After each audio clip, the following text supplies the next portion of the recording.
All right, shifting gears one more time, I want to talk about the situation with Billy Carson and Wes Huff, a Protestant scholar who recently debated Billy Carson. Before we dive into this, let me remind you, if y'all are just now tuning in, welcome to the channel. Please hit that subscribe button. I really would appreciate your support. Hit the like button too. Okay, so here's the deal. There are copies of this debate online right now. I'm going to show you where you can go to watch it. I'm not going to watch it here with you because there are some people who I'm hearing have been required to take down their videos because effectively what happened was this. Billy Carson debated Wes Huff, was completely destroyed, shown to not know what he's talking about at all. And evidently, right after that, shortly after that, Billy Carson contacted the guy who hosted the debate, whose channel hosted it, told him to take it down. So it was up for about 6 hours, told him to take it down. And because of that, some people were able to, snag a copy of it or whatever. And a few channels have popped up and posted it. And a few have even offered some debate reactions where they show it. So let me go ahead and show you right now a few of those where you can go and watch it. I'm not going to review it until we know that I won't get a copyright strike. You do have groups here like Berean Apologist, Full Debate. He spelled it debate, D-A-B-A-T-E. Billy Carson versus Wesley Huff Uninterrupted. You can watch the full thing there. Or Vocab Malone, had him on the show before. I think I've been on his as well. Vocab, Billy Carson Hidden Debate Review, and he reviews the debate as well. And so I highly recommend, if you want to watch the whole thing, which I recommend you do, and do it now before it disappears from the internet. Go and watch it. You will thoroughly enjoy seeing Billy Carson not knowing what he is talking about, something we already knew. Right? We kind of already knew he didn't know what he was talking about when it comes to just about anything he ever speaks about. But he generally knows a little bit more than your average viewer who watches him, so he seems like he's knowledgeable. Okay, but here you're actually going to see him interact with an actual scholar, and right off the bat, he has no idea what he's talking about. And I'll offer a few thoughts on that here in a moment. I do want to point this out. I'm not going to show the video. I will just recommend that you go and watch it. Anton Wisbisky, who I believe, Wisbisky, he says, Billy Carson doesn't want you to see this video. Go and watch it because it appears that Billy Carson, as you can see here on a Ring camera at 2:30 in the morning, was basically going to deliver some documents saying, hey, take this video down. And here he's caught on the Ring video going and telling the guy at his own house at 2:30 in the morning, take the video down. That's how bad it was. Okay, so go and watch it. He also has a lot of other stuff that he covers. It's about 2 hours, a lot of other stuff that he covers about Billy. He and him have had personal interaction and have had a friendship together. And there's some pretty serious claims that are being made. You need to just go and watch that video again. It's called Anton Wisbisky. Billy Carson doesn't want you to see this. He also called in on Bless God Studios channel called Billy Carson Caught on Ring Doorbell doing this to a YouTuber after debate. He called in on that show and had a little bit more of a discussion and kind of gave some more background to why Billy Carson took this thing off, what's going on with that Ring camera video, his impression about what Billy is doing and who Billy is, all of that. Go and watch it. I'm not going to play any of that right now until I know that I'm not going to get a copyright strike. When I know I'm not going to get a copyright strike, you got it. We'll review all of this. But until I know that, hey, I'm not going to risk the channel for that. I've been through too much with YouTube already, so not going to push the envelope, but I do want to make y'all aware of it. I'll briefly say as far as the debate, because I did watch it, and I have downloaded a copy in case other people are forced to or required to take their copies down. Right at the outset, I mean, Billy Carson is making claims about the Sinaiticus Bible. I'm like, what is he talking? Is he talking about Codex Sinaiticus? Sinaiticus Bible. Usually scholars don't call it that, right? I've never heard anyone other than Billy say that's kind of idiosyncratic, but okay, whatever. And he made a claim that the crucifixion is not in there, and the scholar immediately recognized, yeah, that's not true. And again, if you've ever handled the text or a copy of the text online, you'll know, okay, yeah, that's clearly not the case. It does reference the crucifixion, but Billy claims that it didn't.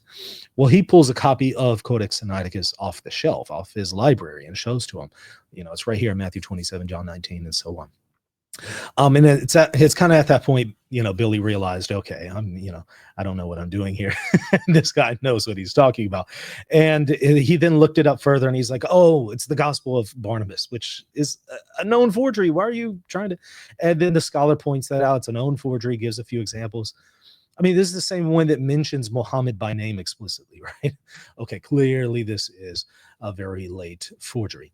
Then he references another document that does go back to the 4th century. However, it is a forgery. The text on which it's written, the parchment is 4th century. However, if you look at the actual text, it was written in contemporary times, and it's a known forgery for various reasons. And he talks about how we know that it's a forgery written on this old parchment.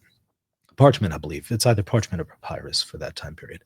Either way, he just, rebuts all of this stuff and shows Billy just doesn't know what he's talking about.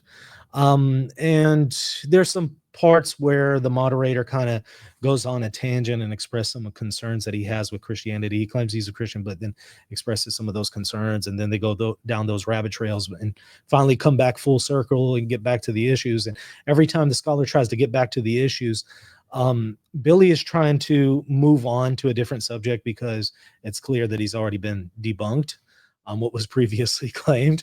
And the scholar keeps trying to bring that up, and Billy just wants to move on to something else, the Enuma Elish and things like that, comparing it to Genesis, claiming that Genesis is a forgery, basically, or basically plagiarized, I should say, the Enuma Elish. And the scholar rightly points out that, okay, you might have some similarities. You could even have the case where the author of the Pentateuch is maybe even looks at some of what is in there, but he's actually writing this as a polemic against that material. So even if there are a few similarities, the vast majority of the claims in the Enuma Elish and Genesis are completely contradictory to each other. So it's clear that the author of Genesis is actually writing this as a diatribe against those other accounts. Something that doesn't really square with what Billy is trying to say. And so he points out stuff like that. The conversation again gets derailed, and they end up going into question about the Bible on God's gender. Does God have a gender? Women's rights, the issue on God and his gender. Billy's concern was, well, God is referenced in the male, as a male gender in the Bible, and this was used for centuries to repress women. And it's rightly pointed out, okay, well, you have Psalms that actually recognizes that God is not necessarily gendered. He's even equated to, in one particular verse, to an animal, right? To a bird. In other places in Isaiah, God is likened to a mother, although normally God is likened to the male gender, right? But clearly, the same Old Testament that does that also recognizes that God is spirit and God is not a man. That's pretty explicit in the book of Numbers, for instance. So obviously, this is a way of speaking to communicate to an audience, but clearly not saying God is like actually a male or something like that. And so he tries to explain that to him, but Billy just kind of felt like, well, that's ridiculous because God knew that people would use this stuff to repress women and all this and that. And I'm just thinking, these aren't really good arguments. I mean, you could just cut to the chase and say, look, God allows murder, God allows rape, God allows all sorts of things every day. I mean, and God knew that it was going to happen. I mean, just cut to the chase and go to the theodicy argument. I'm like, what are you doing here? It was clear Billy was out of his league did not know what he was talking about, was actually being forced to interact with somebody who was educated on the matter, and it was a complete disaster for him. So he wanted it taken down and doesn't want you to see that debate to this day. We'll see if that changes. I do recommend that you go and watch those videos, watch the debate, watch the guy who worked with him again, Anton Wisbicki. Take a look at the door ring part around the 10-minute mark. It's pretty fascinating to see what Billy does there on the door webcam, and listen to the backstory. I think you'll find it absolutely fascinating. And Lord willing, I will be able to review that debate soon here on the channel, as soon as we know we're in the clear and people aren't going to get a copyright strike or something like that. Okay, everybody, thank y'all so much for watching. Hope you enjoyed it. If you did, hit the like button, hit the subscribe button, share this with your friends on social media. Also check me out at patreon.com/Reason and Theology if you want to support the channel and get access to extra content that is for patrons only. See you later. Are you ready to deepen your faith and sharpen your understanding of theology? Welcome to the Center for Theological Research, your gateway to transformative learning. At CTR, you will find in-depth courses designed to equip you with the tools to grow in your understanding of the faith. Explore courses like the 7 Ecumenical Councils and uncover the foundational truths that shape Christianity. Master the ability to determine the level of a doctrine in the Theological Notes course. And in the Logical Fallacies and Apologetics course, you'll learn to spot the logical errors often encountered in non-Catholic apologetics content. Also, check out the ebooks that are available to you for free. Start your journey today. Visit ctresearch.org and take the next step in your faith formation. Are you seeking clarity in the midst of confusion about Eastern Orthodoxy and Catholicism? In my book, Answering Orthodoxy, I offer a biblical and historical response to the most common objections that Eastern Orthodox offer against the Catholic Church. This book is for anyone searching for the truth, whether you're Catholic, Orthodox, or simply trying to make sense of the differences between Catholics and Orthodox. Order your copy today and discover the rational, biblical, and historical basis for the Catholic Church. Visit Amazon to order your copy today. Hey, thank you so much for watching. I hope you enjoyed the content. Don't forget to hit the subscribe button, the like button, and if you want to support the channel, visit patreon.com/Reason and Theology.